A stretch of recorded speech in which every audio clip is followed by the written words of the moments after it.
Bonjour chez vous, bonjour bien-aimés dans le Seigneur. Je sais que le Seigneur nous a fait tous grâce d'être comptés parmi les vivants, chose qui n'est pas aussi facile. N'oubliez pas qu'il y a de ceux-là qui ont vécu, ils avaient tout, mais aujourd'hui ils sont venus. Toi et moi qui sommes là, et certainement la grâce de Dieu nous a visités, la raison même de notre existence jusqu'à ce jour. Nous sommes là au gâteau du jour. Le gâteau du jour, c'est notre émission, votre émission, une émission nouvellement créée pour l'édification du peuple de Dieu, pour le partage de la parole de Dieu, pour les exhortations et aussi pour la prière.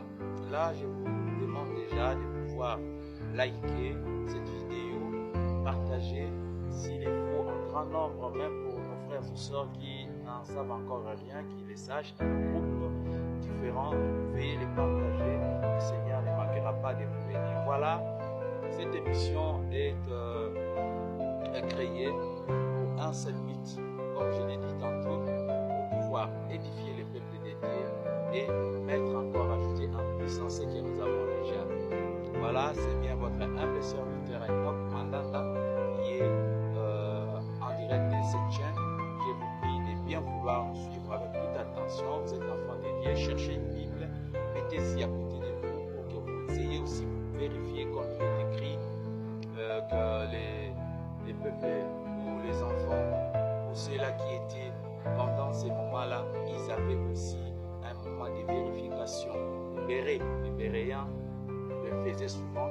C'est pourquoi nous aimerions que vous ayez votre Bible à côté et ça nous aiderait d'évoluer, d'avancer ensemble dans les Seigneurs. J'ai ce que gâteau du jour. Nous le savons, le peuple d'Israël dans le désert, c'était question, quand il faisait encore sombre, de sortir tôt le matin, aller dans le désert, ramasser la manne. Et cette manne ramassée devrait se manger tout le long de la journée. C'est avec cette manne qu'on devrait déjeuner le matin, dîner à midi et souper avec le soir. Pour autant dire, la manne servait à aider ce peuple à avancer progressivement sans être fatigué. Tout enfant de Dieu qui commence sa journée, qui commence sa semaine, qui commence son mois, qui commence son année avec la parole de Dieu, je vous assure, il ne peut jamais être confus. Pourquoi? Parce que le Seigneur l'accompagne toujours. Le Seigneur accomplit toujours sa parole derrière cette personne. Nous avons un morceau de la parole de Dieu que nous allons lire aujourd'hui.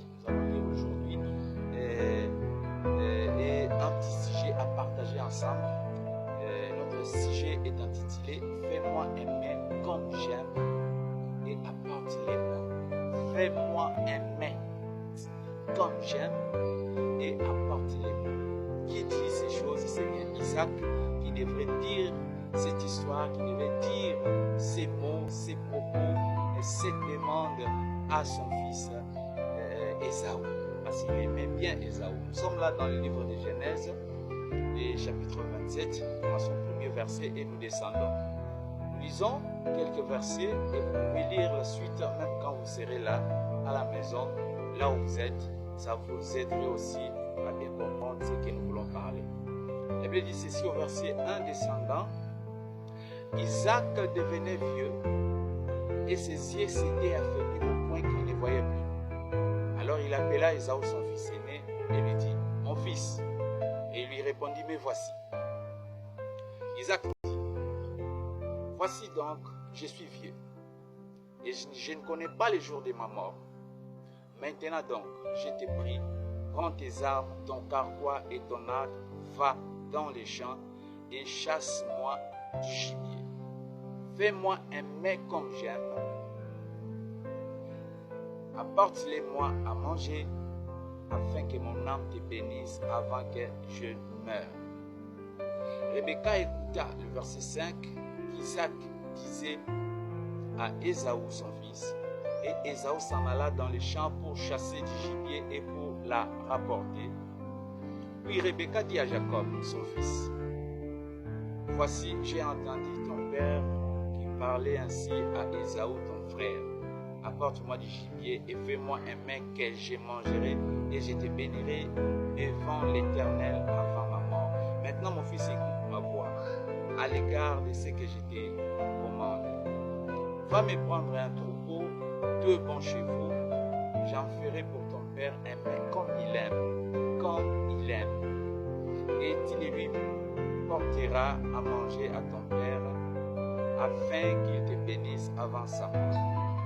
Nous limitons au verset 10, et vous pouvez continuer à lire jusqu'à même aller au verset 21 ou 20, cela dépend. Et là, nous voulons expliciter quelque chose. Qui a dit? Il s'agit bien des personnages cités dans la Bible. Nous avons Isaac qui est le père de la famille. Nous avons sa femme qui est Rebecca. Nous avons Ésaü l'aîné et Jacob qui est le cadet. Bien sûr, ses enfants sont nés jumeaux. L'un a précédé l'autre. Et nous ne voulons pas en revenir parce que vous connaissez bien l'histoire. Veuillez lire, vous comprendrez bien de qui il s'agissait. Alors la Bible nous dit ceci. Isaac était devenu vieux. Étant vieux, il est arrivé au point où ses yeux ne pouvaient plus voir. C'est-à-dire, la cécité l'a frappé. Il ne pouvait rien voir. Il pouvait entendre, il pouvait parler, il pouvait toucher, marcher, mais les yeux ne fonctionnaient plus. La cécité l'a prise. Il ne pouvait plus faire autre chose que de ne pas voir, alors ses yeux étaient restés fermés. Et parfois même s'il regardait comme ça, il ne voyait rien. Tant mieux de fermer, parce qu'on sait qu'on ne voit rien, que d'ouvrir, sachant qu'on ne voit rien.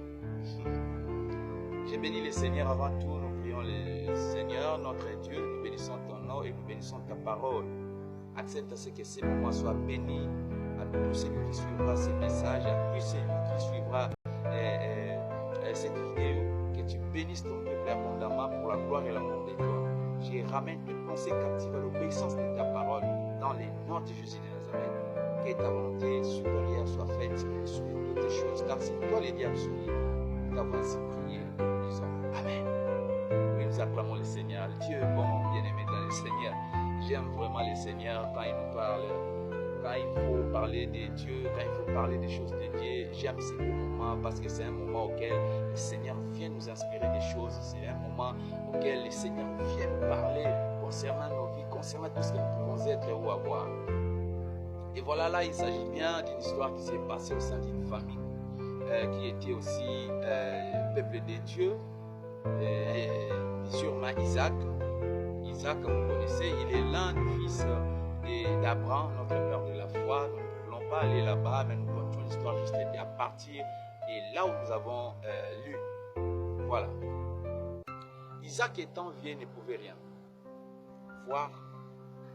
Il pouvait entendre, il pouvait toucher, il pouvait goûter. Parce que dans la vie de l'homme, nous avons 5 sens. Parmi les 5 sens, nous avons la vue, ce qui était déjà parti pour Isaac. Nous avons l'ouïe pour écouter. Nous avons les toucher pour sentir.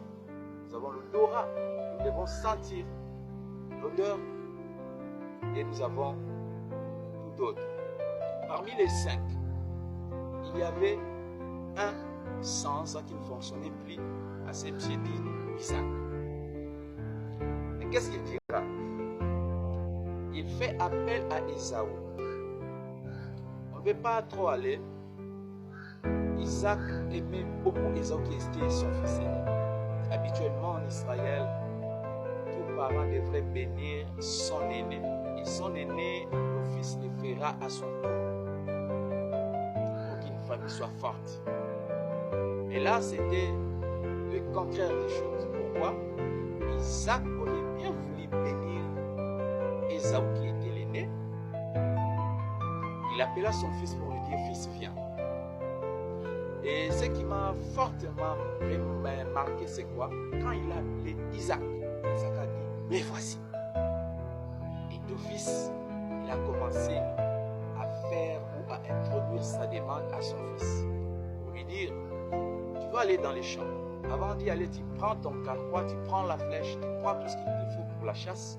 Parce qu'il savait bien que Ésaü faisait bien la chasse. Il était un bon chasseur. Quand tu y vas, cherche-moi ce que je vais manger aujourd'hui.